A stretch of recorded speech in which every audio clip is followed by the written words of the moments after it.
بسم اللہ الرحمن الرحیم۔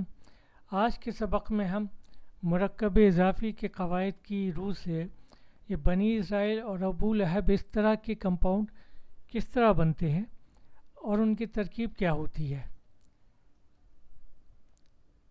اس سے پہلے ایک استثنا سمجھ لیجئے، پچھلے سبق میں ہم نے اسماء خمسہ کے بارے میں پڑھا تھا کہ اسماء خمسہ جو ہیں ابو، نخن، فمن، حمن اور ذو، یہ جب مضاف بن کر آتے ہیں تو ان کی اعرابی حالت کے ساتھ ان کی ساخت میں بھی تبدیلی آتی ہے۔ تو لیکن جب یہ یا متکلم ہوتی ہے، جیسے اب، ابن یا اب والد کے معنوں میں، یہ مضاف بن کے آیا اور مضاف الیہ یا متکلم بن کے آئی تو ابھی ہو گیا، یعنی میرے والد۔ اسی طرح اخ یا متکلم کے ساتھ اخی ہوتا ہے۔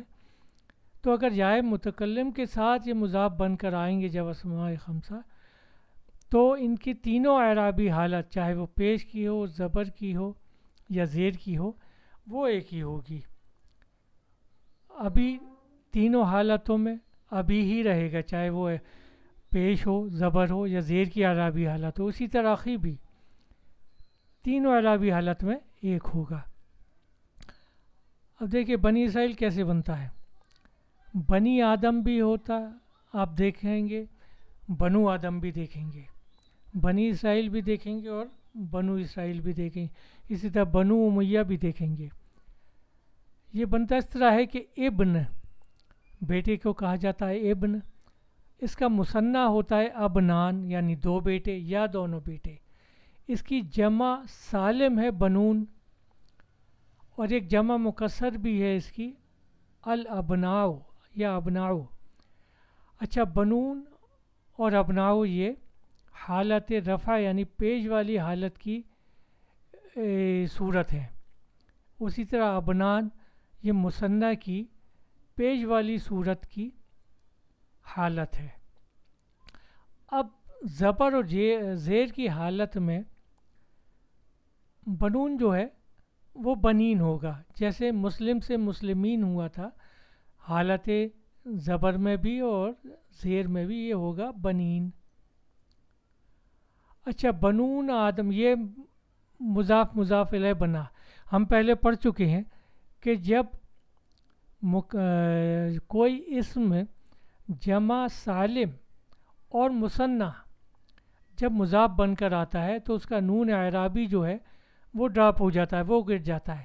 جیسے بنون، بنون میں جو نون ہے یہ نون اعرابی ہے، جب یہ مضاف بن کر آئے گا تو یہ نون گر جائے گا۔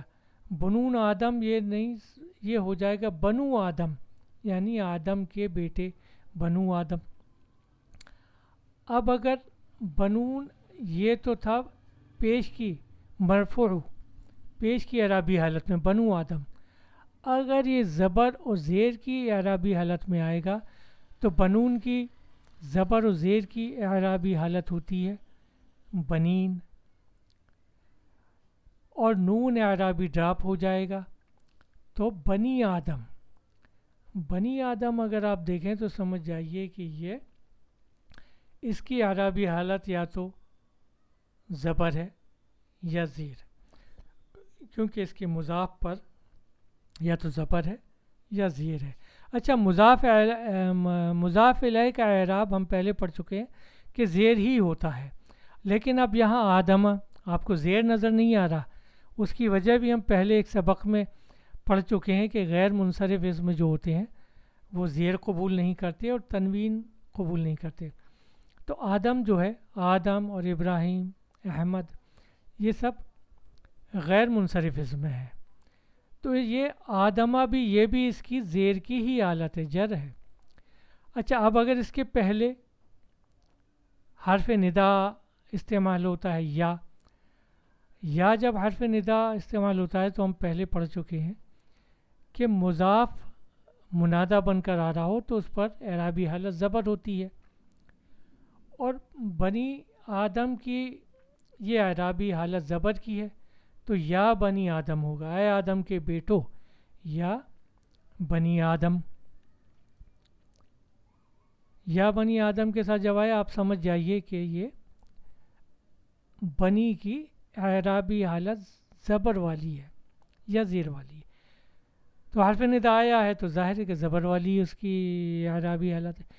اسی طرح جس طرح ہم نے بنو آدم اور بنی آدم بنایا اسی طرح بنتا ہے بنو اسرائیل، اسرائیل کے بیٹے. اسرائیل آپ جانتے ہیں یعقوب علیہ السلام کا لقب ہے.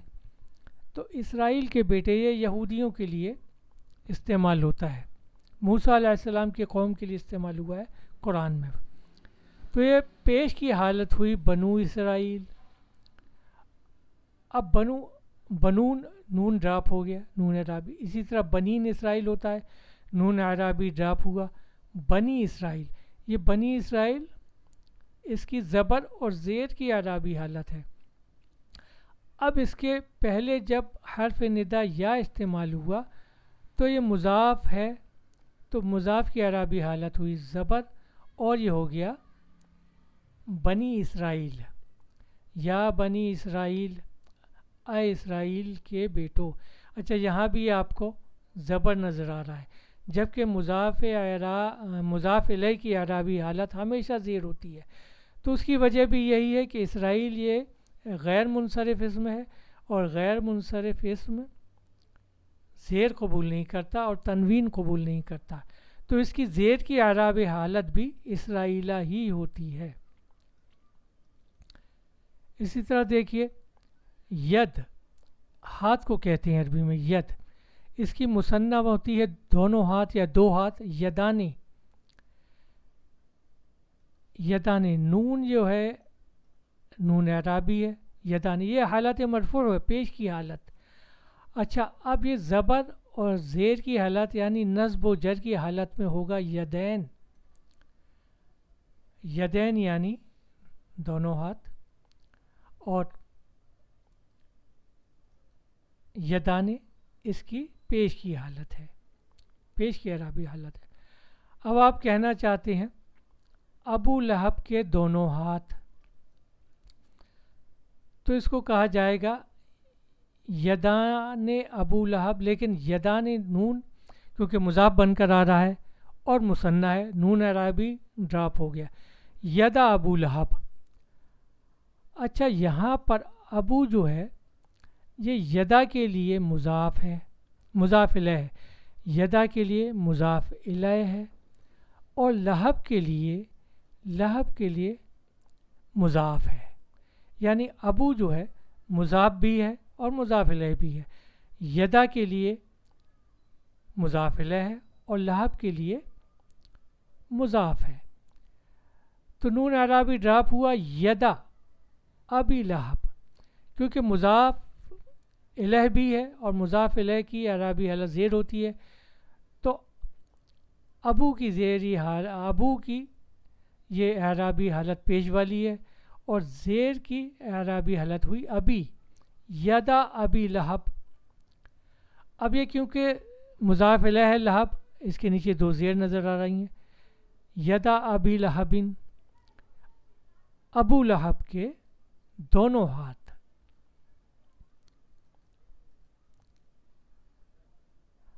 قرآن میں پڑھتے ہیں تبت یدا ابی لہب. تبت یہ فاعلت کے وزن پر آیا ہے، واحد مونث غائب کا صیغہ ہے. اور یدا جو دو اعضاء ہیں جسم کے وہ عربی میں مونث شمار ہوتے ہیں، تو اس لیے مونث واحد کا صیغہ استعمال ہوا. تبت یدا یعنی ٹوٹ جائیں یا ٹوٹ گئے دونوں ہاتھ ابو لہب کے. تو جب بھی آپ دیکھیں تو آپ سمجھ جائیے اعرابی حالت.